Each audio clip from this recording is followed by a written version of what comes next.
زۆر جار ئەوەندە تەفسیل وەرەگرێ ئەچێتە ناو ناخ و دەرونی پێغەمبەری خوا صلی الله عليه وسلم وەکوی کافەرمێ عەبەسە وتەوەلە ئەن جاءه الأعمى کابرایەکی نابینایەتە لای پێغەمبەری خوا صلی الله عليه وسلم عەبدوڵای کوڕی ئوم مەکتوم یا محەممەد علمنی مما علمك الله ئەی محەممەد ئەوە فێرکە کە خوا فێری کردووی.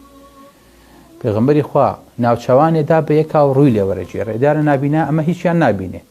پێغەمبەری خوا ئاخ و ئۆفێ لە دەستی ناکا بەڵام ئەم پیاوە نایبینێ بەڵام خوای گەورە لەسەر و حەو ئاسمانەوە ئەیبینێ.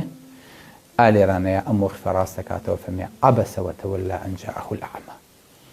یعنی ئەم وردەکارە نەفسیانەش لە قورئانە تۆمار کراون. يا أيها النبي لم تحرم ما أحل الله لك تبتغي مرضات أزواجك.